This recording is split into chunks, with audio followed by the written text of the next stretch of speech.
Assalamualaikum warahmatullahi wabarakatuh. Semoga hari ini semuanya bisa tersenyum. Karena memberikan senyuman kepada orang lain itu adalah sebuah amalan yang kita tidak merasa bahwa kita memberikan amalan ke orang lain. Alhamdulillah.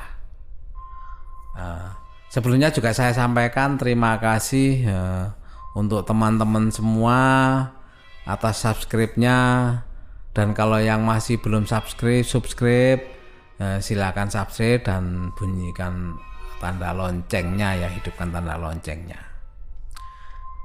Untuk yang di Spotify silakan follow untuk update-update cerita dari Dongeng Tengah Malam. Langsung saja saya ke ceritanya. Ceritanya ini saya ambil atau saya cari informasi dari seorang penjaga bioskop. Kejadiannya antara sekitar tahun 70-an. Jadi di satu kota kecamatan itu berdiri sebuah bioskop. Kalau dulu tuh bioskop itu kan ramai sekali. Dan walaupun belum ada listrik pada waktu itu, jadi memakai genset sendiri untuk menyalakan semuanya itu.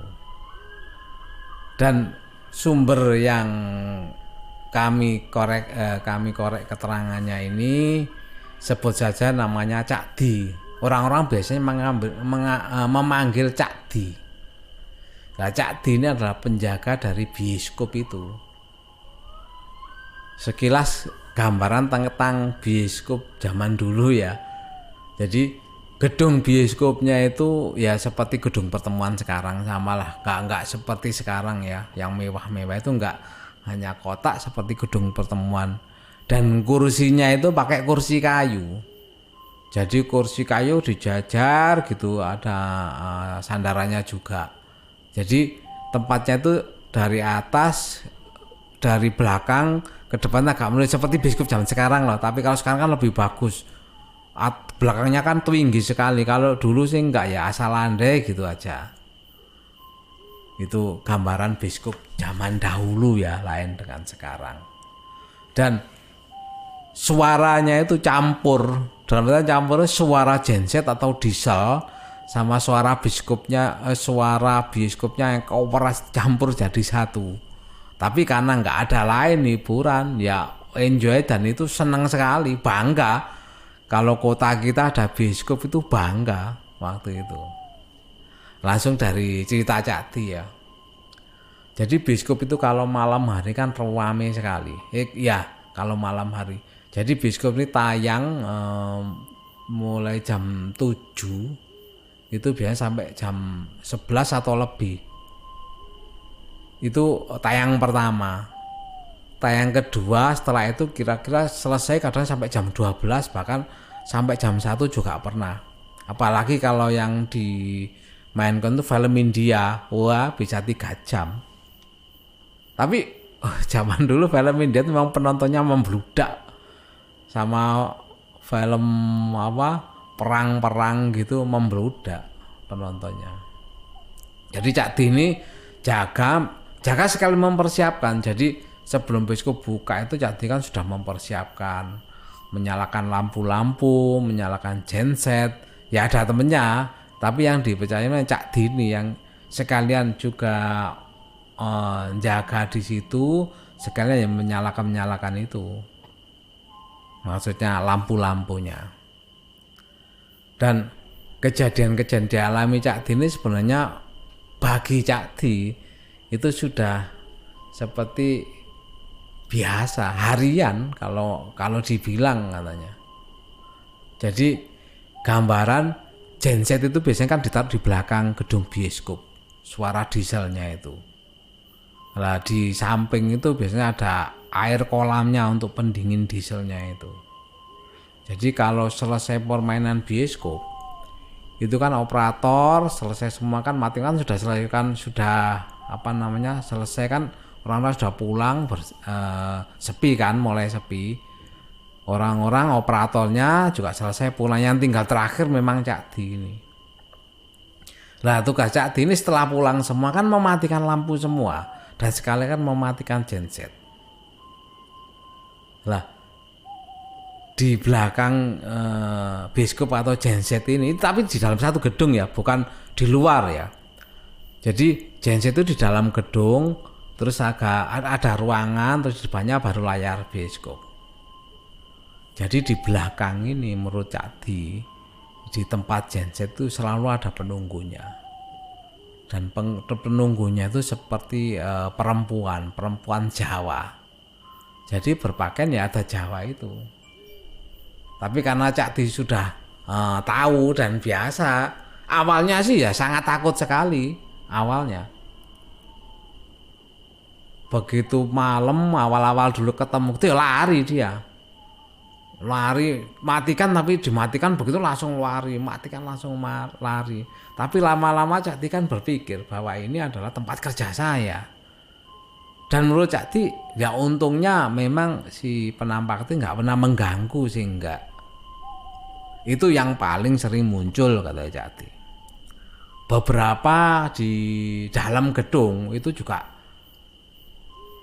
selalu ada juga penampakan, tapi Cak Di ya sudah, karena sudah biasa, karena bisa dibayangkan ya, jadi gedung itu kan gelap, apalagi penerangan itu kan bukan dari listrik. Kalau sekarang PLN kan enak, bisa dinyalakan dimatikan, lah ini kan enggak.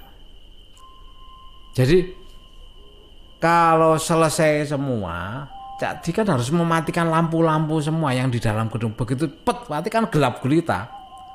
Baru ada di sampingnya ada pintu keluar, di sampingnya itu tetap masih dalam pagar gedung, tapi Pak keluar gedung tapi tetap masih dalam koridor tanahnya bioskop itu kan di pagar tinggi.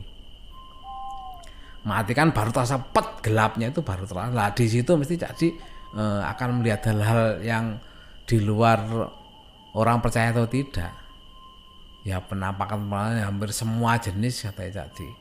Mulai dari pocong apa itu sudah di situ ada semua.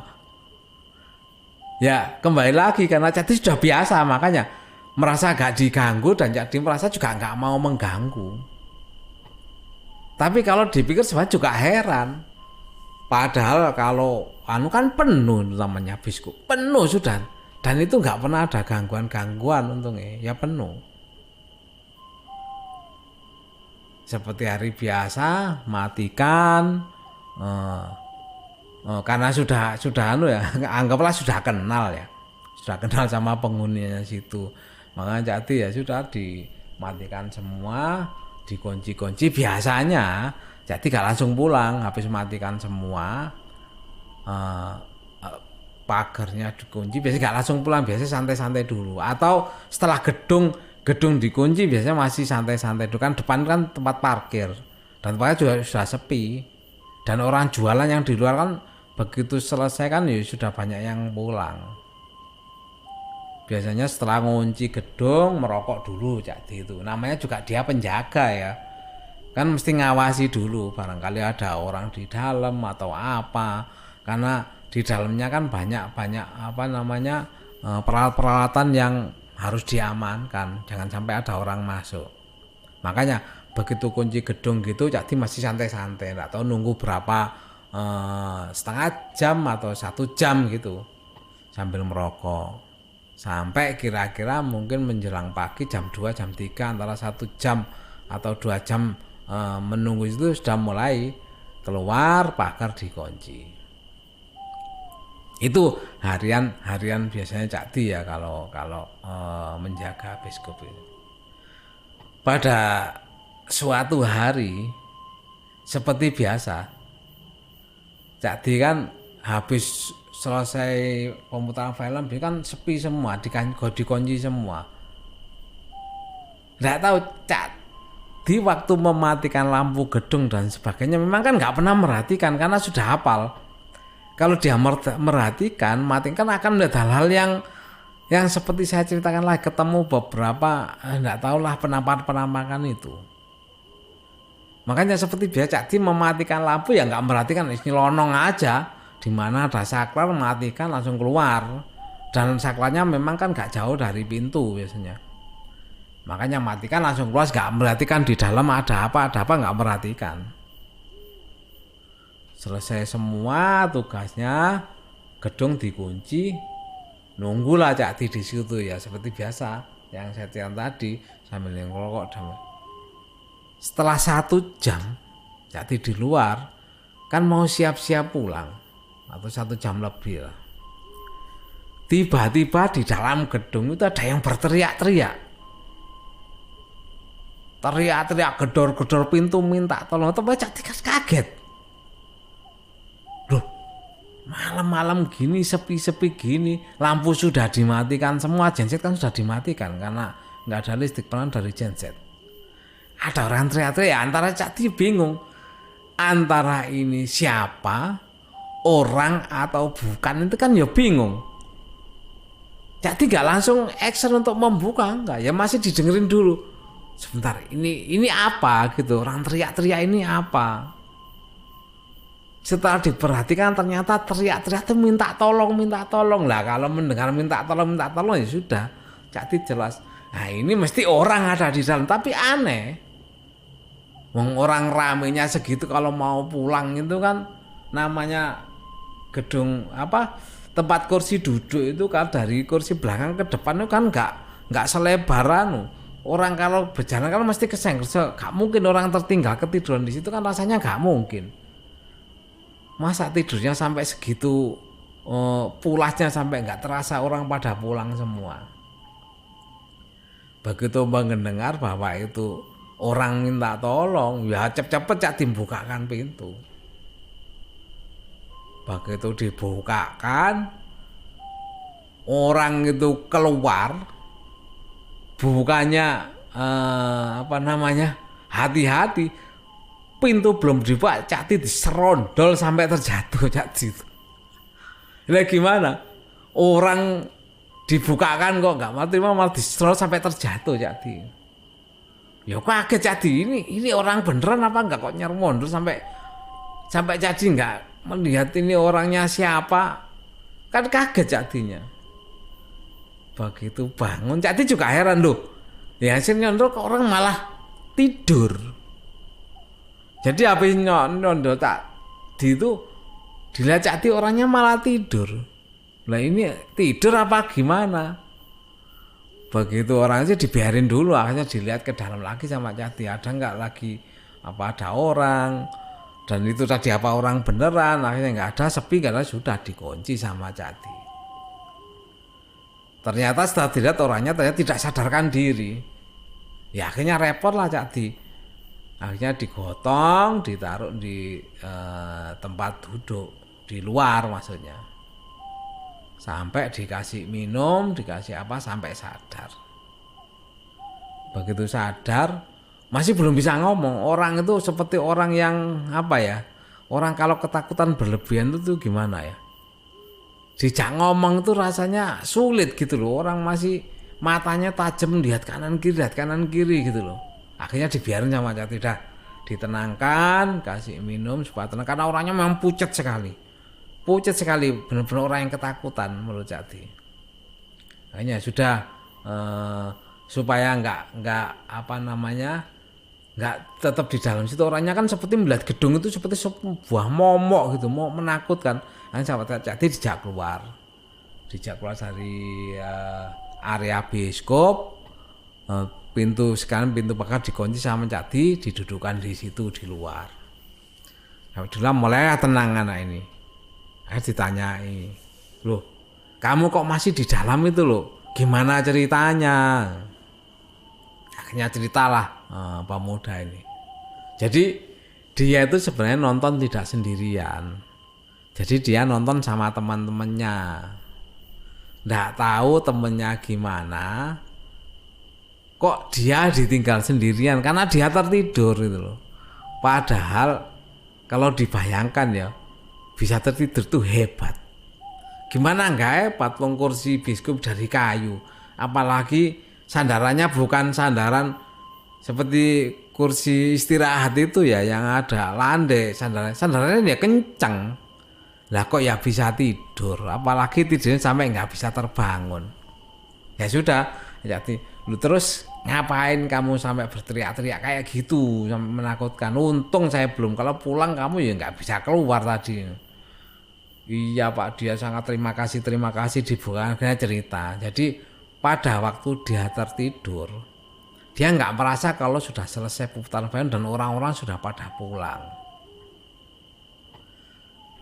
Lah selesai pulang semua sepi, lah dia itu bangun. Begitu bangun dia kaget loh.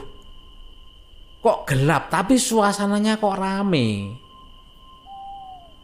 Tapi pemutaran film nggak ada. Harusnya kalau gelap biasanya kan masih ada sinyalnya dari layar ya, layar film yang diputar.